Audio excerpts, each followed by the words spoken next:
বানাচ্ছি চম্পারন হান্ডি মাটন।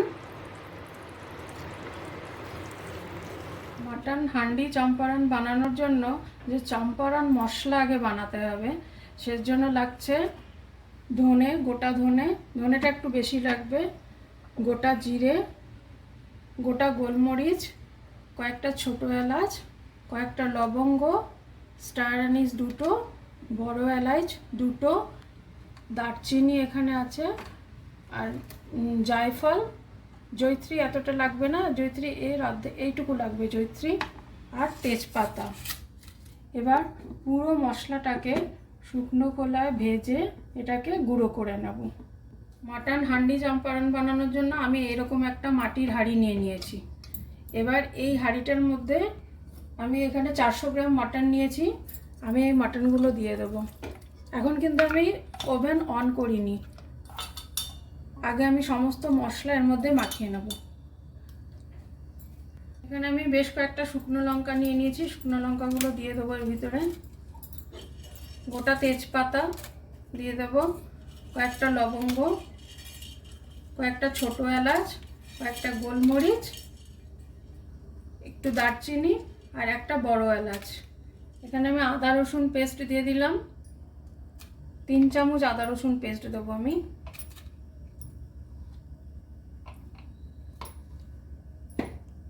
কেটে রাখা টমেটো, একটা বড় টমেটো কেটে রেখেছি, দিয়ে দিলাম। এটা একটু ঝাল হয় তাই লঙ্কা গুঁড়োটা ভালোই পড়বে, 1 টেবিল স্পুন।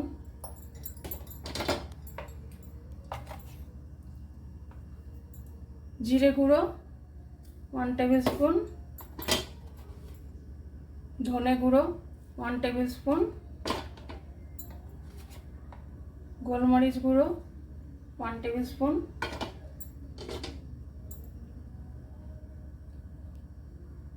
হলুদ,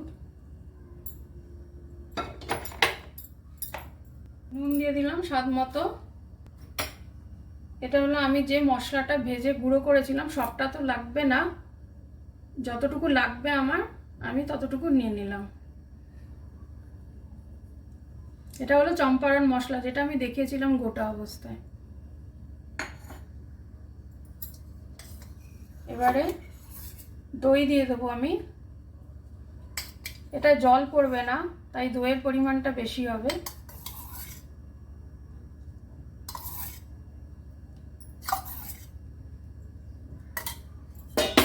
এরপর বেশ খানিকটা সর্ষের তেল দেব। এরপর আমি এটা খুব ভালো করে মাখিয়ে নেব। এই মাংসটা ম্যারিনেট করে রাখার দরকার নেই। মাংসটা আমার মাখানো হয়ে গেছে। এবার আমি এর মধ্যে কেটে রাখা পেঁয়াজ দিয়ে দেবো। 4টে পেঁয়াজ আছে এখানে, পেঁয়াজটা বেশি লাগবে। এবার আবার ভালো করে আমি মাখিয়ে নেব। আমার পেঁয়াজ দিয়ে খুব সুন্দর ম্যারিনেট করা হয়ে গেছে। এবারে একটা গোটা রসুন আমি এর মধ্যে দিয়ে দেব। আপনার বাড়ির যতজন মেম্বার সেই হিসেবে আপনি রসুনটা বেশিও দিতে পারেন। এবার আমি হাঁড়ির ঢাকনাটা বন্ধ করব। তারপরে এরকম আমি আটা মেখে নিয়েছি। এই আটার মণ্ডটা দিয়ে যেমন করে বিরিয়ানির হাঁড়ি বন্ধ করে, সেইভাবে আমি এটা চারপাশে বন্ধ করে দেব। আটাটা সুন্দরভাবে লাগিয়ে নিয়েছি চারপাশে। এবার আমি গ্যাসটা জ্বালিয়ে দেব এবং ওভেনের আঁচটা কিন্তু প্রথম দিকে একদম সিমে থাকবে। এটা 30 মিনিট সিমে থাকবে, তারপরে 10 মিনিটস একটু তেজ আঁচ দিয়ে এটাকে করে নিতে হবে। আমার মাটনটা হয়ে গেছে। এবারে আমি ঢাকনাটা খুলে নিয়ে এই আটার লেয়ারটা সরিয়ে নিয়ে তারপর দেখবো যে কতটা হয়েছে আমার মাটন হান্ডি চম্পারন। আমি আটার লেয়ারটা সরিয়ে নিয়েছি। এবারে আমি এটা খুলে দেখবো এটা কতটা হয়েছে।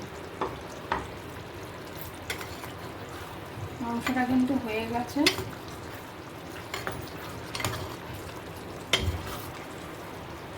মাংসটা খুব ভালোভাবে হয়ে গেছে।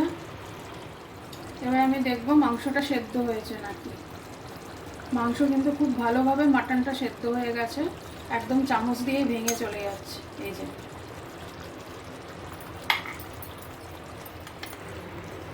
যদি আমার রেসিপিটা আপনাদের ভালো লেগে থাকে তাহলে সাবস্ক্রাইব করে দেবেন।